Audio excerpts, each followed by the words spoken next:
Young man who tried his level best to clear his exams at university, but he repeatedly failed, and finally he just gave up, thinking that marriage would be the best way to make him responsible. His family got him married. After the marriage, the man took up a job as a primary school teacher, but due to lack of experience was mocked by the students and finally removed by the school authorities in just a few weeks' time. When he returned home that day, his wife wiped his tears and comforted him.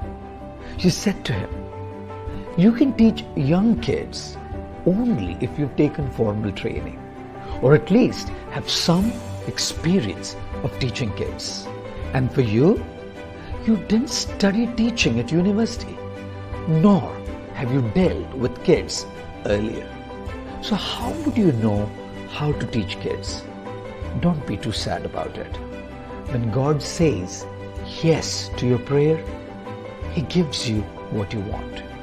But when He says no to your prayer, He has something better for you.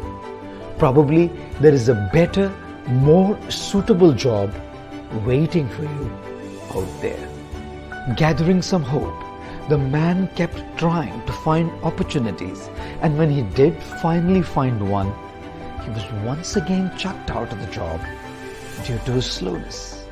Yet again his wife tried to encourage him by saying, "I'm sure there are people who are skilled and experienced at that job, and their experience comes from many years at it. As for you, you were in school trying to teach kids all this while.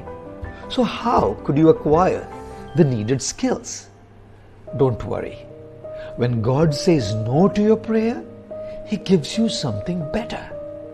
But when He says wait to your prayer, He gives you the best.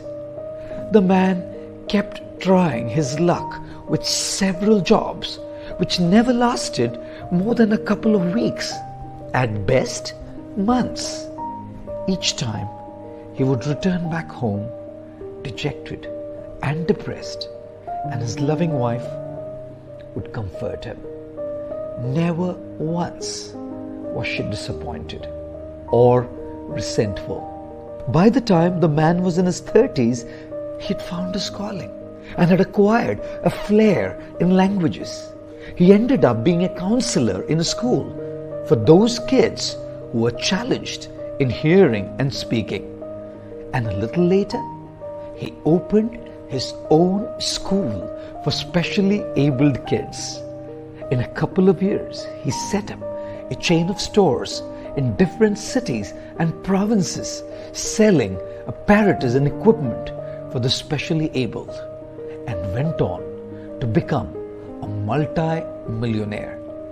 One day, the now rich man asked his wife, "When I was so negative about my own future, how could you have so much faith in me?" The reply that his wife gave him was simple yet very profound and inspiring. She said, "When a piece of land is not suitable for planting wheat, we should try planting beans. And after all the years of efforts, if beans are not growing well, we should try planting fruits or veggies. And if the vegetation doesn't work, we can scatter buckwheat seeds. These seeds will one day bloom into flowers, and on the very land itself, there will be one seed that will germinate and grow."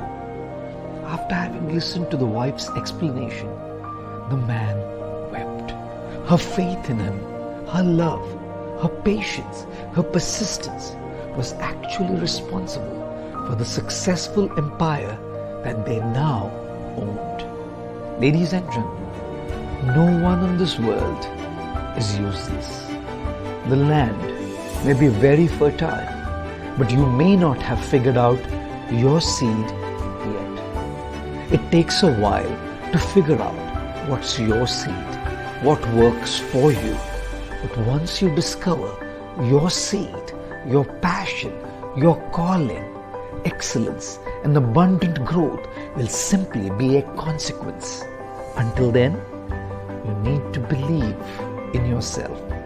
More so, you need someone who can believe in you and keep you going till you see your day.